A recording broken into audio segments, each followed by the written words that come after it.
Hello दोस्तों, मैं Aryan Shukla, business advisor and founder online business workshop. मित्रों, हम बात करना चाहेंगे सफलता के संदर्भ में खुद का महत्व। सफलता के लिए यदि हम खुद करता है तो खुद की इम्पोर्टेंस सबसे ज़्यादा है। खुद सफलता के लिए आधार होते हैं, बल्कि ये कह लीजिएगा जो महत्व शतरंज के खेल में वजीर का होता है,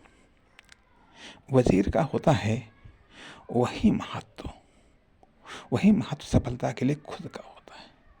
क्योंकि हम बहुत सारी चालों को चल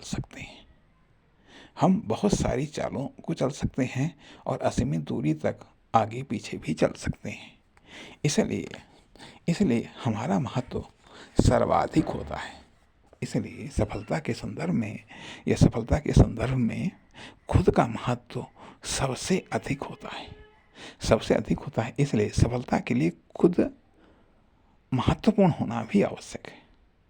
सफलता के लिए खुद का महत्व तो होता ही है, लेकिन उसके लिए जरूरी है कि खुद महत्वपूर्ण हो। यदि हम खुद महत्वपूर्ण नहीं हैं तो निश्चित तौर पर खुद का महत्व तो है सफलता के लिए, लेकिन वो पर्याप्त असर नहीं डालेगा।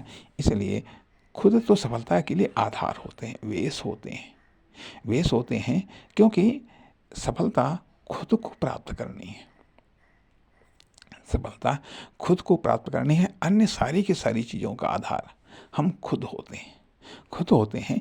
इसलिए सफलता के संदर्भ में खुद का महत्व सर्वाधिक है। इसलिए खुद पर ध्यान दोगे तो सफलता के लिए एक स्तर आपने पार कर लिया है। स्टार्टिंग खुद पर ध्यान देने से, खुद की इम्पोर्टेंस को समझने से है। सफलता के संदर्भ में खुद के महत्व को समझने से है। इसलिए सफलता के लिए खुद का बहुत महत्व है। नमस्कार, धन्यवाद।